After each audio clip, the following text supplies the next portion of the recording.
صرف سنا تھا، اللہ نے اس مچھلی پہ دنیا کی آگ حرام کر دی۔ اگر ہم غلامان رسول دل کی گہرائیوں سے اپنے نبی پہ درود پڑھیں کہ اللہ ہم پہ جہنم کی آگ حرام نہیں فرمائے گا، یہ درود کی برکتیں ہیں۔ حضرت سلیمان مخزولی فرماتے ہیں کہ ہم مدینہ طیبہ میں گئے اور مدینہ طیبہ میں جانے کے بعد ہمارے پاس پانی ختم ہو گیا۔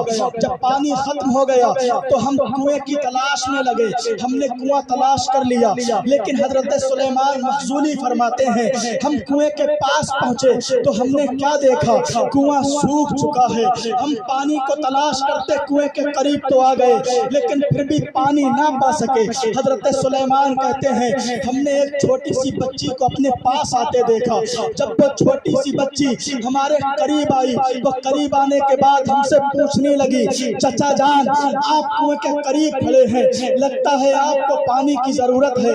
حضرت سلیمان مخزولی کہتے ہیں اس بچی سے ہم نے کہا ہاں ہمیں پانی کی ضرورت ہے، ہمیں وضو بھی کرنا ہے، وضو کر کے نماز بھی پڑھنا ہے۔ حضرت سلیمان مخزولی فرماتے ہیں اس بچی نے کچھ پڑھا اور پڑھنے کے بعد اس کنویں میں تھوک دیا۔ جب اس بچی نے اس کنویں کے اندر تھوکا تو ہم نے یہ دیکھا کہ اس کنویں کے اندر پانی پیدا ہونے لگا اور پانی کنویں کے اتنے اوپر آ گیا کہ ہم نے آسانی کے ساتھ وہ کنویں سے ہاتھوں سے پانی نکالا اور پانی پی لیا۔ پانی پینے کے بعد میں نے اس بچی سے پوچھا اے بچی ذرا یہ تو بتا تو نے آخر ایسا کیا پڑھا کہ تیرے تھوکنے کی برکت سے اللہ نے سوکھے کنویں میں پانی پیدا فرما دیا؟ تو بچی نے جواب دیا اے چچا ہم نے اپنی ماں سے سنا تھا کہ جب صحابہ میرے نبی کے پاس آتے تھے اور عرض کرتے تھے یا رسول اللہ ہمیں پانی کی ضرورت ہے، ہمارا کنواں خشک ہو گیا ہے، تو سرکار اس کنویں میں اپنا لعاب دہن ڈال دیا کرتے تھے، اللہ کنویں میں پانی پیدا فرما دیتا تھا۔ وہ بچی کہتی ہے چچا جان ہم نے اپنی ماں سے سنا تھا، پھر ہماری ماں کی وہ بات یاد آ گئی کہ سرکار اپنا لعاب دہن ڈال دیا کرتے تھے، تو میں نے سوچا کہ اللہ کے رسول صلی اللہ علیہ وسلم اپنا لعاب دہن ڈالا کرتے تھے، وہ تو نبی تھے، امام الانبیاء تھے، ہم بھی ان کی غلام ہیں۔ اگر ہم نبی پہ درود پڑھیں اور محبت کے ساتھ درود پڑھیں تو کیا اللہ محبت سے درود پڑھنے کی برکت سے کیا اللہ ہماری زبان میں وہ تاثیر پیدا نہیں کرے گا کہ سوکھے کنویں میں پانی پیدا ہو جائے؟ یہ درود پاک کی برکتیں ہیں۔ میں عرض یہ کر رہا تھا بالکل آخری بات حضرت خواجہ اویس کرنی رضی اللہ تعالی عنہ ہیں، ماں کی خدمت کی وجہ سے کبھی مصطفیٰ کی بارگاہ میں حاضری نہ دے سکے۔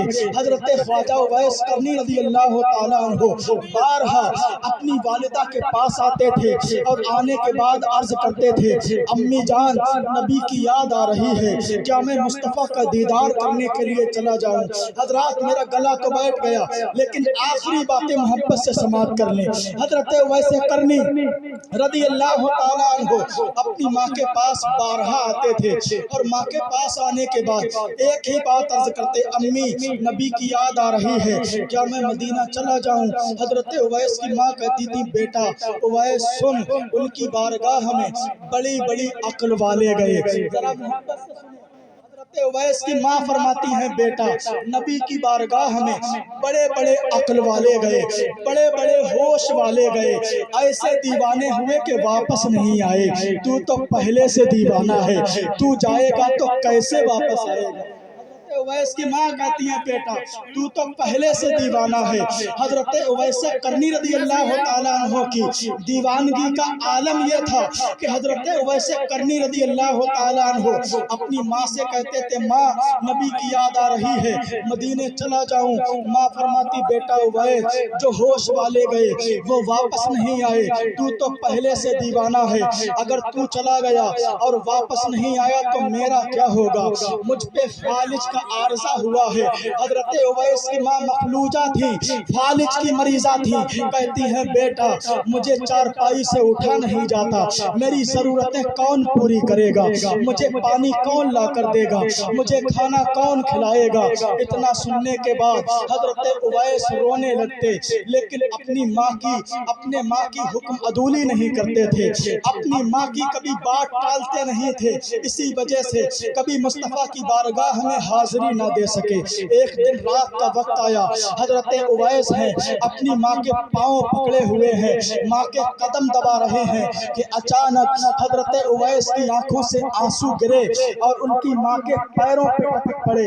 جب ماں کے پیروں پہ حضرت اویس کے آنسو گرے اور آنسوؤں کی گرمی جب حضرت اویس کی ماں نے محسوس کی، آنکھ کھل گئی اور ماں نے کہا میرے لال اویس تجھے کس چیز نے رلایا ہے، آخر تیری آنکھوں سے آنسو کیوں بہ رہے ہیں؟ بیٹا اویس بتا تو آخر ایسا کون سا غم ہے جو تو نے اپنے سینے میں پال رکھا ہے، تیری آنکھوں میں آنسو کیوں ٹپکنے لگے؟ حضرت اویس نے سرد آہ کھینچی، عرض کی امی جان آج بھی نبی کی یاد آ گئی ہے۔ حضرت اویس کہتے ہیں ماں آج بھی نبی کی یاد آ رہی ہے۔ ماں نے دیکھا کہ بیٹے کا حال زار ہے، آنکھوں سے آنسو بہا رہا ہے اور نبی کی یاد میں تڑپ رہا ہے، تو آج حضرت اویس کی ماں نے کہا بیٹا جا، میں تجھے نبی کی بارگاہ میں جانے کی اجازت دے رہی ہوں، لیکن یاد رکھنا تجھے میرے پانی کا انتظام کرنا پڑے گا، میرے کھانے کا انتظام کر کے جانا پڑے گا، میری تمام ضرورتوں کو پورا کرنا پڑے گا، اور یاد رکھنا 8 پہر گزرنے سے پہلے واپس آنا پڑے گا۔ آخری جملے ہیں، غور سے سنیں ایمان تازہ ہوگا۔ حضرت اویس کی ماں کہتی ہیں بیٹا 8 پہر گزرنے سے پہلے واپس آنا ہوگا۔ اب میں اپنی زبان میں آپ کو سمجھاؤں کہ 8 پہر کب گزرتے ہیں۔ حضرت اویس کی ماں نے کہا تھا آج اس کو ایسا جواب دوں گی کہ یہ دوبارہ کبھی مجھ سے نبی کے پاس جانے کی فرمائش نہیں کرے گا، روز آتا ہے یہی کہتا ہے نبی کی بارگاہ میں جاؤں گا، ماں اجازت دے دو۔ حضرت اویس کی والدہ نے سوچا آج ایسا جواب دوں گی کہ کبھی دوبارہ مجھ سے دور جانے کی بات نہیں کرے گا۔ حضرت اویس کی ماں کہتی ہیں 8 پہر گزرنے سے پہلے واپس آ جانا، اور سن جب تم مدینہ طیبہ میں پہنچے اور مصطفیٰ جان رحمت تجھے نہ ملے تو وہیں سے پلٹ کے آنا، نبی کو تلاش مت کرنا۔ حضرات آواز مدھم ہے لیکن عشق کے جملے سنیں۔ حضرت اویس کی ماں کہتی ہیں 8 پہر سے پہلے آنا ہے، اور سن مدینہ جانے کے بعد اگر نبی تجھے نہ ملے تو تلاش مت کرنا، وہیں سے واپس آ جانا۔ حضرت اویس نے اتنا سنا خوشی میں جھومنے لگے، اگر ماں اپنے شفیق بیٹے کو اجازت دے دے نبی کی بارگاہ میں تو سنے کتنی خوشی ہوگی۔ حضرت اویس کی ماں نے اجازت دی، حضرت اویس خوشی میں جھومنے لگے اور جھومتے ہوئے نکلے اپنے مکان سے۔ کہاں جا رہے ہیں؟ مدینہ طیبہ کے راستے پہ چل دیے، دوڑ لگائی حضرت اویس کرنی نے، دوڑتے جا رہے ہیں، اور جب یاد آیا اویس تو اس نبی کی بارگاہ میں جا رہا ہے جس نبی کی بارگاہ میں چاند و سورج بھی ادب کے ساتھ دیکھا کرتے تھے، وہیں پہ قدم آہستہ آہستہ رکھنے لگتے ہیں۔ اویس اس نبی کی بارگاہ میں جا رہا ہے جہاں درخت بھی آ کر نبی پہ درود پڑا کرتے تھے، اس نبی کی بارگاہ میں جا رہا ہے جس نبی کے قدموں پہ جانوروں نے اپنی جبینوں کو جھکایا تھا، دوڑ کر جا رہا ہے، بے ادبی کے ساتھ جا رہا ہے۔ جب اتنا یاد آتا حضرت اویس آہستہ آہستہ چلنے لگتے، پھر یاد آتا تھا اویس 8 پہر میں واپس بھی آنا ہے۔ جب یہ یاد آتا تھا کہ 8 پہر میں واپس بھی آنا ہے، آپ کو بتا دوں حضرت اویس کی ماں نے کہا 8 پہر سے پہلے آنا ہے، یعنی 24 گھنٹے کے اندر پلٹنا ہے، اور یمن سے مدینہ طیبہ کا راستہ سینکڑوں کلومیٹر کا ہے۔ اب آپ مجھے بتا دیں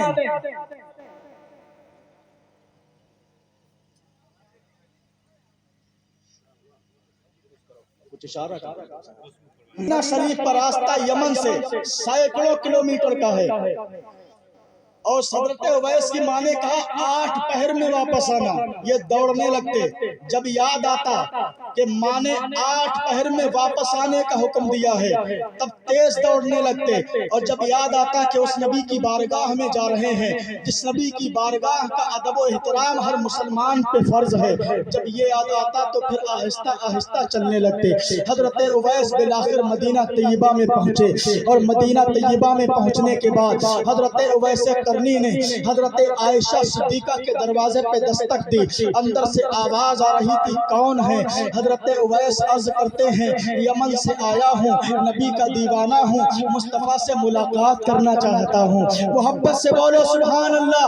نبی کی بارگاہ میں حضرت اویس پہنچ گئے اور نبی کی بارگاہ میں جنہیں جانے کا موقع مل جائے وہ کتنے خوش نصیب ہوا کرتے ہیں. آپ کو بتا دوں جوناگڑھ کا ایک عاشق زار ہے، جوناگڑھ کا رہنے والا ایک مصطفیٰ کا دیوانہ ہے جسے سنگ تراش کہا کرتے تھے. یہ میرے نبی کا اتنا بڑا دیوانہ تھا کہ اٹھتے بیٹھتے نبی پہ درود پڑا کرتا تھا. جب اٹھتا تھا درود پڑھتا ہوا اٹھتا تھا، جب بستر پہ جاتا تھا درود پڑھتا ہوا جاتا تھا اور ہمیشہ یہی کہتا تھا میں سو جاؤں یا مصطفیٰ کہتے کہتے، میں سو جاؤں یا مصطفیٰ کہتے کہتے، کھلے آنکھ صلی اللہ کہتے کہتے. جوناگڑھ کا مزدور ہے، چھنگ تراش ہے، پتھروں کو تراش تراش کر ڈیزائنیں بنایا کرتا تھا. اٹھتے بیٹھتے نبی پہ درود پڑھتا تھا. ایک دن بستر پہ گیا تو آنکھوں میں آنسو آ گئے اور نبی کی بارگاہ میں یوں عرض کرنے لگا یا رسول اللہ آپ نے مجھے اپنے عشق کی دولت تو عطا فرمائی ہے لیکن مجھے کبھی مدینے میں نہیں بلایا. یا رسول اللہ مجھے مدینہ کب بلائیں گے؟ ایک مزدور ہے، غریب انسان ہے لیکن نبی سے محبت کے انداز میں کہتا ہے آقا مجھے مدینہ کب بلائیں گے؟ اس کے بعد کہنے لگا یا رسول اللہ اگر آپ مجھے نہیں بلاتے تو آپ میرے گھر تشریف کیوں نہیں لے آتے؟ سرکار کی بارگاہ میں سنگ تراش کہتا ہے آقا اگر آپ مجھے نہیں بلاتے تو خود میرے گھر تشریف کیوں نہیں لے آتے؟ سنا ہے آپ ہر عاشق کے گھر تشریف لاتے ہیں، سنا ہے آپ ہر عاشق کے گھر تشریف لاتے ہیں، میرے گھر میں بھی ہو جائے چراغا یا رسول اللہ. سرکار مجھے نہیں بلاتے تو خود تشریف کیوں نہیں لاتے؟ اتنا کہنا تھا میرے نبی کو اپنے غلام کی یہ ادا اتنی پسند آئی کہ اسی رات میں مصطفیٰ جان رحمت نے اپنے دیوانے کو خواب میں اپنا دیدار کروا دیا. سبحان اللہ. نبی خواب میں تشریف لے آئے اور جب مصطفیٰ جان رحمت اس جوناگڑھ کے مزدور کے خواب میں تشریف لائے مصطفیٰ جان رحمت نے ارشاد فرمایا بڑی تمنا تھی نا مجھے دیکھنے کی، لے میں آ گیا، اب تو میرا دیدار کر لے. اس دیوانے نبی کا دیدار کیا. اس کے بعد میرے نبی نے فرمایا تو نے مجھے دعوت دی، میں آ گیا، اب میں تجھے دعوت دے رہا ہوں، اب تجھے مدینہ آنا پڑے گا. اللہ کے رسول نے خواب میں فرمایا تو نے مجھے بلایا، میں آ گیا، اب میں تجھے بلا رہا ہوں، اب تجھے بھی آنا پڑے گا. جب خواب سے بیدار ہوا تو بیدار ہونے کے بعد اپنے خواب کو یاد کر کے مسکرانے لگا اور اس نے اپنے خواب پہ غور و فکر کرنا شروع کیا کہ رات نبی میرے خواب میں آئے اور مصطفیٰ کریم نے فرمایا میں آ گیا، اب تجھے مدینہ آنا پڑے گا. اور کیوں آنا پڑے گا؟ وہ مزدور کہتا ہے میرے نبی نے مجھ سے خواب میں آ کر فرمایا تھا تجھے مدینے آنا ہے اور اس لیے آنا ہے میرے روضے کے اوپر جو مینار بنا ہوا ہے وہ مینار خستہ حال ہے، اس میں درار پڑ چکی ہے، اس کی مرمت کرنی ہے اور میں کسی اور سے نہیں کراؤں گا تجھی سے کراؤں گا. نبی نے فرمایا تجھے مدینے آنا پڑے گا. اب یہ بیدار ہو گیا، انتظار کرنے لگا اور یقین کامل ہو گیا کہ میں غریب ضرور ہوں لیکن جب نبی نے دعوت دی ہے تو بلائیں گے. کہا میں غریب ضرور ہوں لیکن جب نبی نے دعوت دی ہے تو بلائیں گے ضرور، اور جب بلائیں گے ضرور تو ہم جائیں گے ضرور، کیونکہ جب بھی آقا ہمیں بلائیں گے ہم بھی طیبہ ضرور جائیں گے، ہم بھی طیبہ ضرور جائیں گے. یہ ہے ایمان، ہم وہاں جا کر اپنے دل کی مراد پائیں گے. عرض کہنے لگا کہ اب نبی کب بلائیں گے؟ بلائیں گے تو ضرور، لیکن انتظار میں وقت گزرنے لگا. آخر اس نے دیکھا ذی الحجہ کا مہینہ آیا، حاجیوں کے قافلے روانہ ہو رہے ہیں نبی کے آستانے کی طرف۔ یہ راستے میں کھڑا ہے، قافلے جا رہے ہیں، آنکھوں میں آنسو ہے، کاش میں بھی اسی قافلے کے ساتھ مدینہ چلا جاتا۔ ایک قافلہ گزرا، دوسرا قافلہ گزرا، تیسرا قافلہ گزرا، آخری قافلہ تھا۔ آنکھوں میں اشکوں کا سیلاب ہے، دل میں امٹتا ہوا طوفان ہے۔ آخری قافلہ جا رہا ہے، اگر اس بار نہیں پہنچا تو جانے کب پہنچوں گا۔ اتنا کہنے کے بعد اپنے گھر کی طرف پلٹا، اپنے اوزار اکٹھا کیے، اپنے تھیلے کو درست کیا اور اپنے تھیلے کو کاندھے پہ ڈال کر اسی ساحل کے کنارے آ گیا جہاں پہ حاجیوں کے جہاز تیار کھڑے تھے۔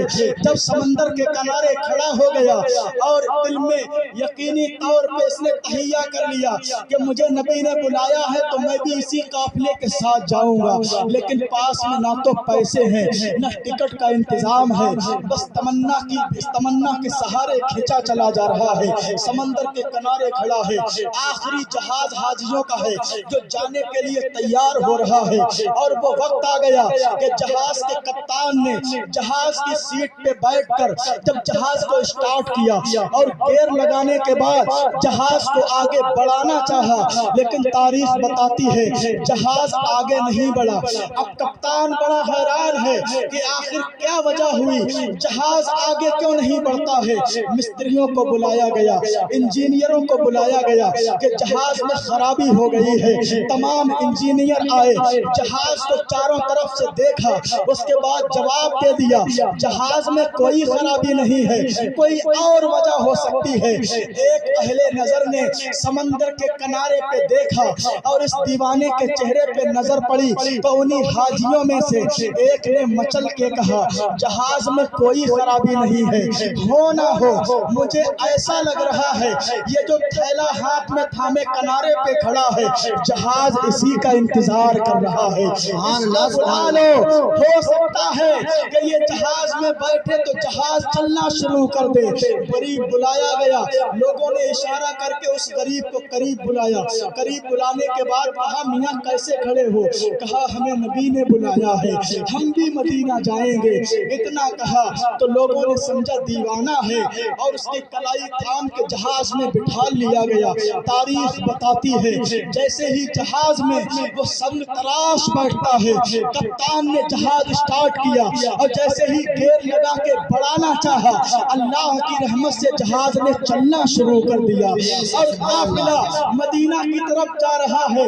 آگے سنو، بالکل تھوڑی سی بات ہے، جیسے ہی جہاز مدینہ الرسول کے ساحل پہ پہنچا، یہ سنگ تراش جہاز میں بیٹھا ہے، یہ کہتا ہے کہ جیسے ہی مدینہ کے سمندر کا ساحل آیا اور جہاز مدینہ کے ساحل کے کنارے پہنچا، جہاز کے تمام مسافر اترنے لگے، تمام حاجی اترنے لگے۔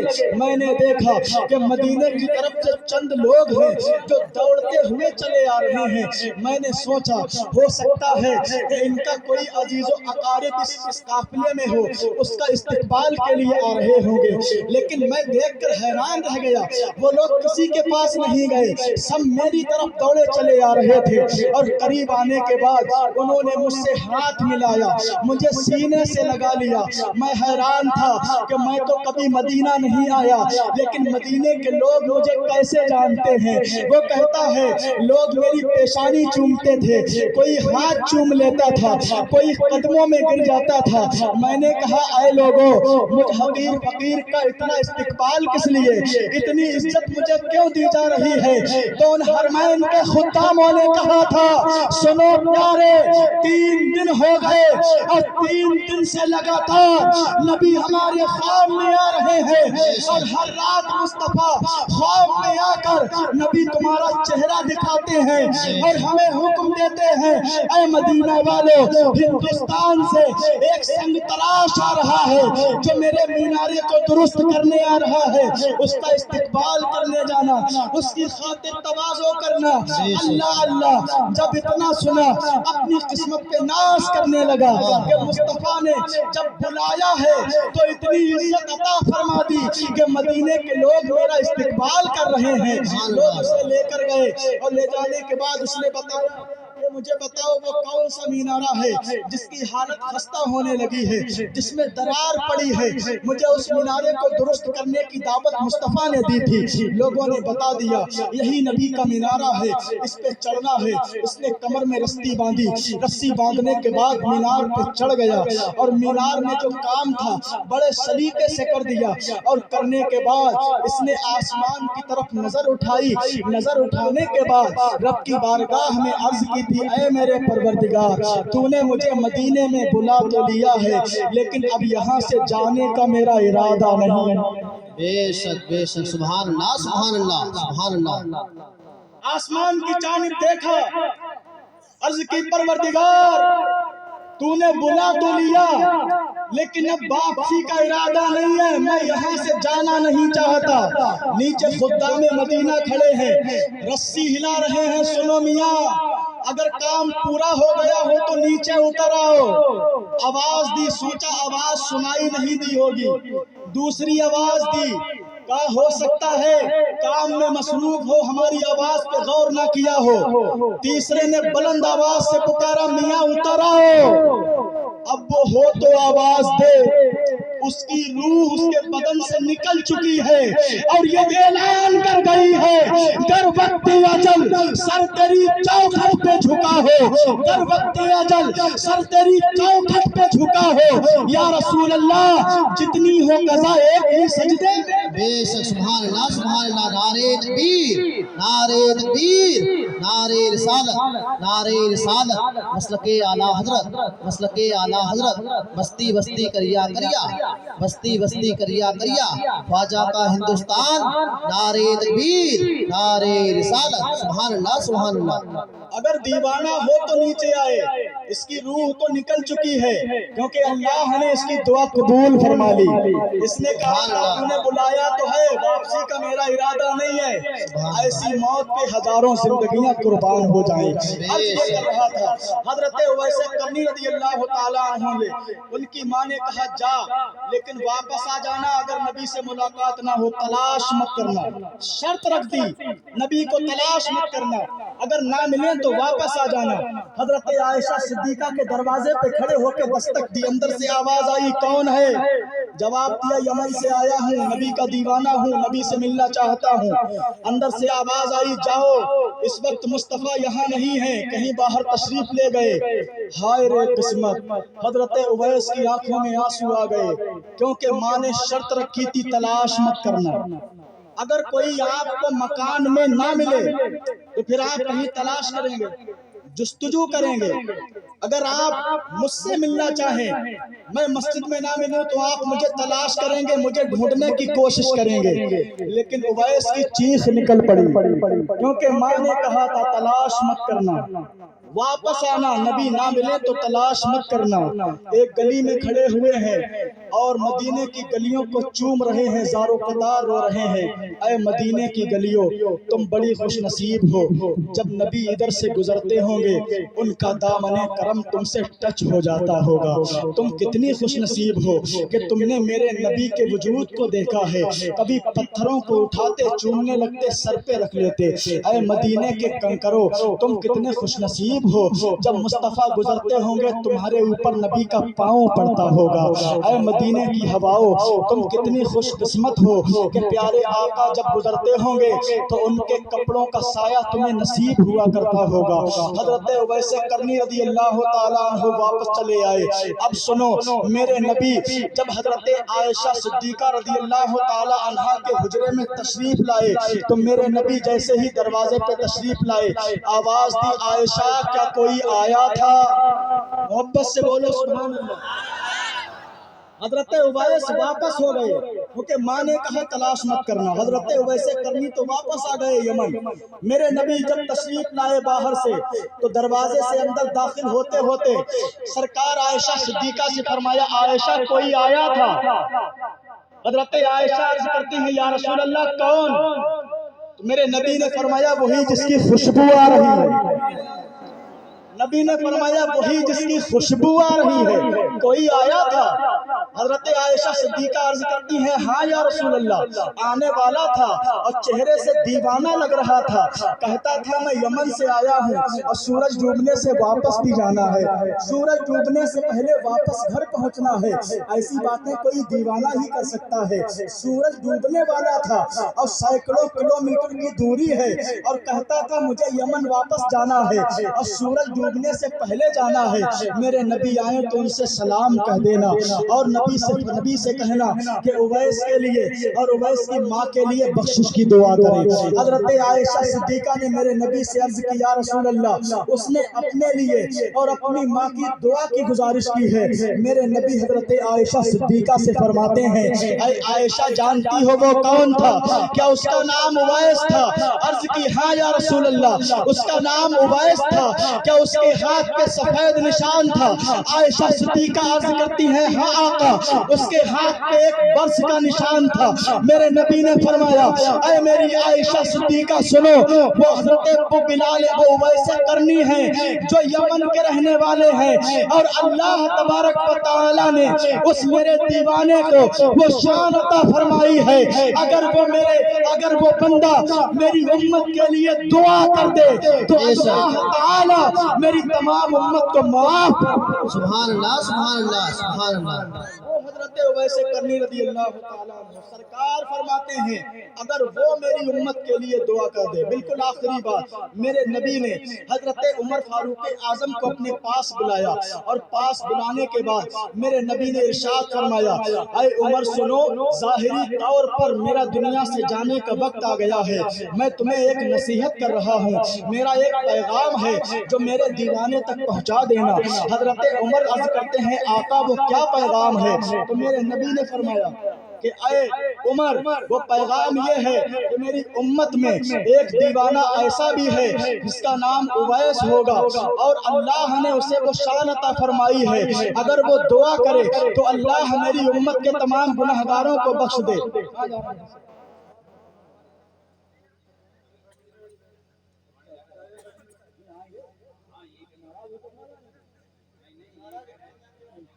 ماشاء اللہ ابھی تشریف لائیں گے، آپ لوگ وعدہ کریں کہ آپ لوگ بھی نہیں جائیں گے، ٹھیک ہے؟ میری بات مکمل ہو رہی ہے لیکن ایسا نہیں ہے کہ مجھے سنے یا اور کسی کو سننے کے بعد آپ اٹھ کے چلنے لگیں تو یہ دوسروں کے لیے تکلیف کا باعث بن سکتا ہے، ٹھیک ہے؟ آپ سے وعدہ یہ ہے کہ آپ سب کو سن کے جائیں گے، اور ہیں کتنے لوگ؟ بس ہماری بستی کے 2 ائمہ حضرات ہیں اور آپ کو بڑی اچھی تقریر سننا، ابھی میرا تو گلا بیٹھ گیا ورنہ آپ کو بہت کچھ سنا تھا۔ دعا کریں کہ اللہ مجھے میرے گلے کو درست فرما دے۔ میں آخری بات عرض کر دوں، آپ سب کو سن کے جائیں اور اس عقیدے کے ساتھ سنیں کہ اللہ تبارک و تعالی ہمارے یہاں آنے کا، یہاں بیٹھنے کا ثواب اس قبرستان کے تمام مومنین کی روح کو عطا فرمائے۔ آخری بات سنیں، محبت سے بولیں سبحان اللہ۔ حضرت عمر فاروق اعظم سے میرے نبی نے فرمایا میں جا رہا ہوں، میرے جانے کے بعد اگر تم اویس سے ملو، جب تمہاری ملاقات اویس کرنی سے ہو، کون کہہ رہا ہے؟ مصطفیٰ جان رحمت کہہ رہے ہیں۔ کس سے کہہ رہے ہیں؟ صحابہ سے کہہ رہے ہیں، اور کون سے صحابی جنہیں حضرت عمر کہا جاتا ہے، ان کی وہ شان ہے اگر حضرت عمر فاروق اعظم کسی راستے سے گزر رہے ہوں تو ان کو دیکھ کر شیطان بھی اپنا راستہ بدل لیتا ہے۔ ایسے جلیل القدر صحابی سے میرے نبی کہتے ہیں جب تم اویس سے ملو اپنے لیے دعا کروا لینا۔ حضرت عمر فرماتے ہیں کہ مصطفیٰ کریم رؤوف الرحیم صلی اللہ علیہ وسلم کے وصال پرملال کے بعد جب بھی حج کا زمانہ آتا اور لوگ مدینہ طیبہ میں اکٹھا ہوتے تھے، میں اویس کو تلاش کرتا تھا۔ ہر سال حاجیوں کا ہجوم آتا تو میں سب سے یہی پوچھتا تھا بتاؤ تم قرن سے آئے ہو، کیا تمہارا نام اویس ہے؟ حضرت عمر کہتے ہیں میں تمام لوگوں کو اکٹھا کرنے کے بعد ان سے ایک ہی بات پوچھتا تھا کیا تم یمن سے آئے ہو، کیا تمہارا نام قرن ہے؟ کوئی یہ نہیں کہتا تھا۔ کافی سالیں گزرنے کرنے کے بعد ایک مرتبہ ایسا ہوا کہ یمن سے آنے والا ایک قافلہ آیا. میں نے ان لوگوں کو اپنے پاس بلایا اور پاس بلانے کے بعد میں نے پوچھا تم یمن سے آئے ہو؟ لوگوں نے کہا ہاں ہم یمن سے آئے ہیں. کیا تمہارا تعلق قبیلہ مراد سے ہے؟ کہا ہاں ہمارا تعلق قبیلہ مراد سے ہے. کہا تم میں سے اویس بن عامر کون ہے؟ تو ایک انسان کھڑا ہو گیا, کہا میرا نام اویس بن عامر ہے. حضرت عمر فاروق اعظم اس کے قریب گئے. قریب جانے کے بعد ان کی ہتھیلی کو دیکھا اور ہتھیلی کو دیکھنے کے بعد بوسہ دیا, ہتھیلی کو چوم لیا اور اس کے بعد ارشاد فرمایا اویس مبارک ہو, تمہارے آنے کی خبر امام الانبیاء ہمیں دے کر گئے. سبحان اللہ. حضرت عمر فرماتے ہیں اویس مبارک ہو, تمہارے آنے کی خبر نبی ہمیں دے کر گئے تھے. اور مصطفیٰ نے فرمایا تھا کہ جب اویس سے ملاقات ہو اپنے حق میں بھی دعا کروانا اور اپنوں کے حق میں بھی دعا کروا لینا, میری امت کے حق میں بھی دعا کروا لینا. تو وہ حضرت اویس قرنی رضی اللہ تعالیٰ عنہ ہے. کسی شاعر نے کیا خوب کہا ہے, آخری مصرے اس کے بعد بات ختم. کسی شاعر نے کہا تھا میرے نبی سا کوئی صاحب کمال نہیں, میرے نبی سا کوئی صاحب کمال نہیں. یہ وہ رسول ہیں جن کی کوئی مثال نہیں, کوئی اویس کوئی ہمسر بلال نہیں, تیرے غلاموں کی آقا کوئی مثال نہیں. اللہ کی بارگاہ ہمیں دعا ہے مولا تعالی حضرت اویس قرنی کے صدقے میں مولا ہماری گفتگو کو قبول فرمائے, ہمارے جاگنے کو اور ہمارے سننے کو قبول فرمائے اور ہمیں جو ثواب عطا کرے. اللہ اس ثواب کی برکت سے اس قبرستان کے تمام مردوں کی مغفرت فرما دے, تمام مومنین کی مغفرت فرما دے. اللہ تعالی اس بابرکت محفل کا انتظام کرنے والے, اس میں تمام شرکت کرنے والے, جس طریقے سے جس نے بھی شرکت کی ہے مولا سب کی دنیا اور آخرت کو بھلا کر دے. اللہ ہم سب کی تمام جائز مرادوں کو پورا فرمائے. میرے بولنے میں اور کہنے میں کوئی غلطی ہوئی ہو تو مولا اپنے حبیب کے وسیلے سے معاف فرما دے. استغفر اللہ ربی من کل ذنب واتوب الیہ وما علینا الا البلاغ. السلام علیکم ورحمۃ اللہ وبرکاتہ. ابھی بس آپ کو اپنے ائمہ کو سب کو سننا ہے, سب کا لحاظ رکھنا ہے.